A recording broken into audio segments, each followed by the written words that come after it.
y'all is foolish. Like Elder Tahar said earlier, you Rothschilds and all you that trickle on down from the top there, y'all are stupid as hell, man. I mean, and they're vile. And very vile, man. Alex Jones, he mentioned this, these guys, their artwork. And man, their artwork is like full of babies being eaten by demons, and they had a movie on it was kind of like a docu-movie, so to speak, like a biography when on this guy Dr. Kevorkian, Dr. Death. And they show in the movie on HBO the artwork he was into, man. The artwork was just babies being eaten by demons, demons busting out of women's wombs. They're vile people, man, and they're foolish. They actually think that they're gonna outdo the prophecies of the Most High. Let me say this too. Go ahead. Now read that scripture says that the vile man shall no longer be called liberal.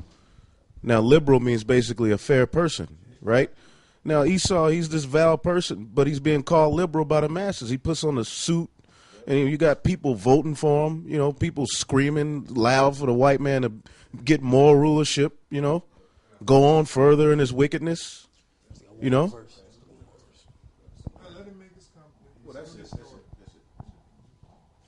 Yeah, I just want to say, let me say something here. An example of that shall be called liberal, like you said. They looked at as being esteemed, like Evelyn Rothschild, which he's a vile piece of crap.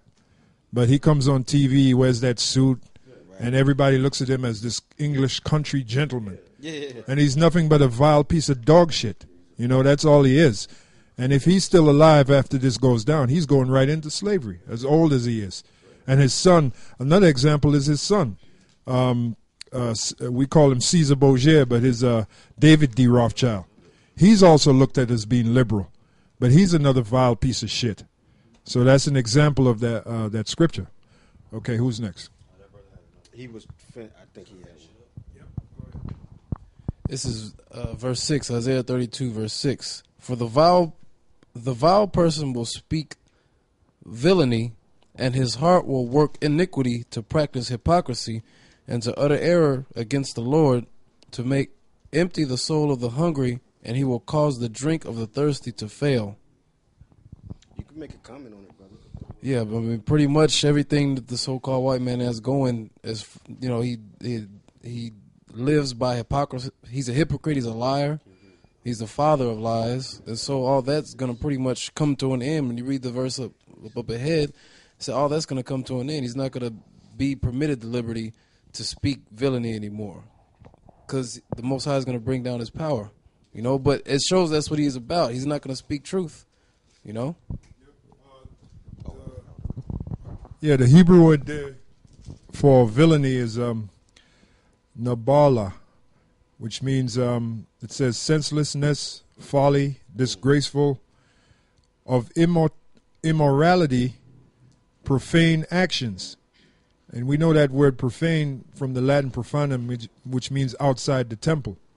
So really anything that's outside of the scriptures, which is what the so-called white man engages in, is profane, and that's what these bankers, all what these bankers do are profane actions, because all their actions are outside of the scriptures. Like when they set up the Federal Reserve, that's a violation of the book of Leviticus, the 19th chapter, the 35th verse, where the Lord said, "You shall not have unjust weights and measures." So all their actions are basically profane, which means outside of the scriptures. And then you see the word immorality there. And as you read on, it says disgrace, contumely disgrace, foolish. And that's the so-called white man. By him setting up them GMOs, that's a foolish act.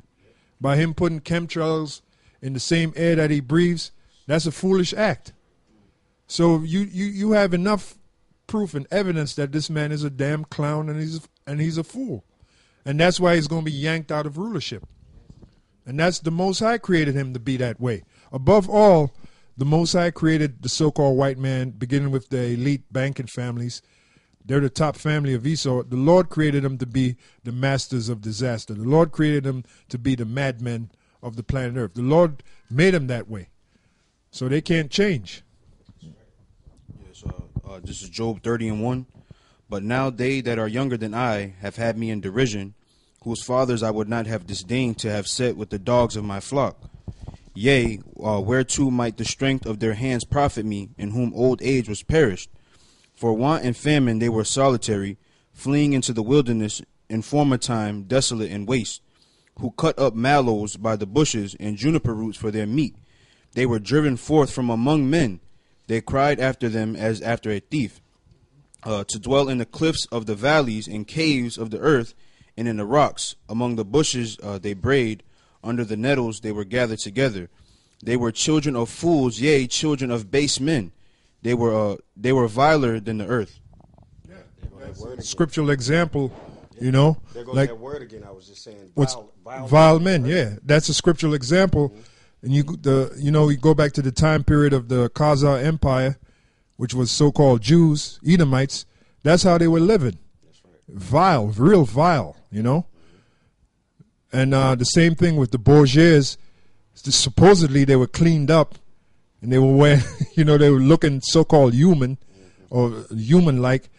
I'm talking about the Borgia family, but they were vile. They're very vile. Caesar Borgia was so vile that the book The Prince by Machiavelli was written about Caesar Borgia and his vile acts, how wicked he was. Now you fast forward to today, the so-called white man he's still continuing that tradition of being vile. That's right. Destroying the earth, bringing the chemtrails. So that's his history, from start to finish. That's right. So let me who's just the next bring one? this scripture out real quick. This is Isaiah, and then your precept, and then you had a point. Okay. Okay, well, here, make your point. I was just going to say also, these are the same devils who are passing legislation so that men in the military can sleep with animals. They actually met at a round table, put on suits, drunk blood, and made a decision that it's okay for a man to have sex with an animal. And in New York, down here where we at, they passed a law that watching child pornography was legal. You know why they did that? Let me say, because government workers was steadily getting caught on their computers with child porn on their computers, man. This man is vile, man. That's right. And if I can add something on to what Yashawamba was saying, Come. you have NAMBLA. Oh, NAMBLA, yep. National Association of Men. That's wicked. That's the most wicked, vile act out there. That's terrible. To have an organization to promote homosexuality, pedophilia, all that wickedness. It's wicked. Let me get this scripture real quick. This is Isaiah 26:10. It says, "Let favor be showed to the wicked, yet will he not learn righteousness. In the land of uprightness will he deal unjustly, and will not behold the majesty of the Lord." Now, obviously that goes into those rats that are over there in our land, but that goes for all Edomites, man. Them rats, they over there in Israel, man, they got the nerve to say that they kosher pig, man. Here you go, brother. All right. And basically, this so-called white man, he does this stuff just because he can, man. He fucks up the earth just because he can, basically. And this is Micah chapter 2, verse 1. Woe to them that devise and besides the fact that he's besides the fact that he's under Satan and doing what he's supposed to do is destroy the earth.